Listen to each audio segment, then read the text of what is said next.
सुनीता जी, राधे राधे।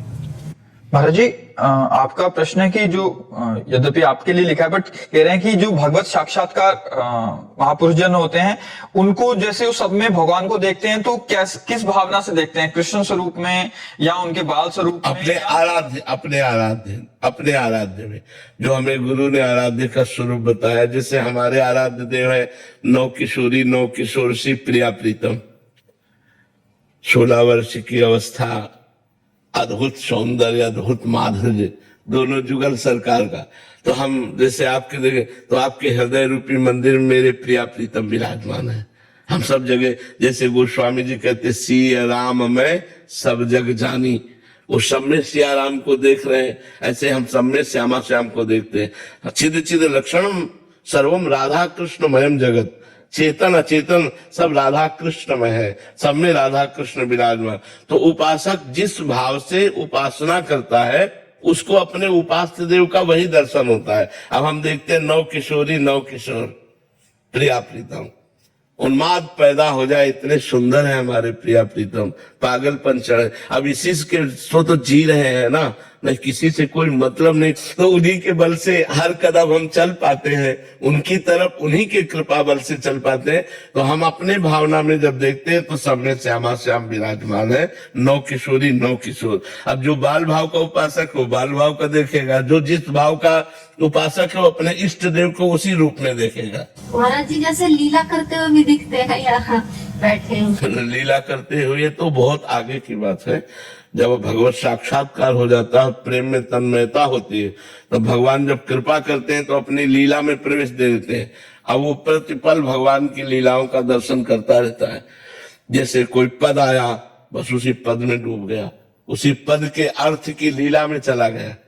जैसे मनो आवत श्री वृषभानु दुलारी, रूप राशि अति चतुर शिरोमणि, अंग अंग सुकुमारी। अब चल वृषभानुनंदनी पधार रहे, उसके ध्यान में श्री श्यामालु पधार रहे, अंग अंग से सुकुमारता टपक रही, रूप की राशि है, चतुर शिरोमणि। वो पूरा झांकी देख रहा है, जो पद में लिखा हुआ है वही वो झांकी देख रहा है। वो सिद्ध पुरुष होता है, उसे लीला में प्रवेश माना जाता है। जो लीला में प्रवेश पा गया है वो ऐसे वो एक एक क्षण भगवान की दिव्य रूप माधुरी, दिव्य कभी देख रहा प्रिया प्रीतम की हंसी लीला, कभी जल विहार लीला, कभी झूला लीला, कभी बसंत लीला, कभी वर्षा ऋतु की लीला, वो अलग अलग लीलाओं के भगवान का रसास्वाद। अरे इसीलिए तो महान सुख है, भक्ति में कोई साधारण सुख है? सब संसार के सुखों का त्याग करके जो भगवान के मार्ग में चलता है वही तो उस रस को प्राप्त कर पाता है। महाराज जी, भाई जी और राधा बाबा के प्रसंग में आता है कि 18 घंटे समाधि लगा, तो वो उस लीला के अंदर, उसी लीला में डूबे हुए, शरीर का कोई भार नहीं है। 18 घंटे। हाँ बिल्कुल बिल्कुल उसी लीला में। बिहारी देव जी तो दतून करने के लिए बैठे, 3 दिन दतून ही करते रहे, 3 दिन दतून ही करते रहे। तो उन्होंने बिहारी जी को गोस्वामी परिकर को दे दिया कि अब हमसे सेवा नहीं होने वाली। 3 दिन हो गए, पर्दे नहीं खोला, अब उनकी लीला में ही डूबे रहे, 3 दिन हो गए। तो ऐसे भगवान की लीलाएं जब चलती, बाहरी आदमी थोड़ी कोई जान पाता है। अब वो बैठे तो तुम्हें तो लगा कि बैठे। एक बार श्री स्वामी हरदास जी यमुना किनारे बैठे हुए थे, तो कोई धनी मानी पुरुष उस समय आज के 500-600 वर्ष पहले 1 लाख का इत्र लाया बिहारी जी के लिए, 1 लाख रुपया के इत्र, वो शीशी में बड़ी।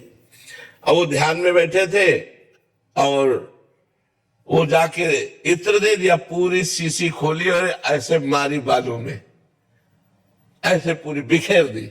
उसको बड़ा दुख हुआ कि 1 लाख का इत्र लाए और ये बालू में फेंक दिए।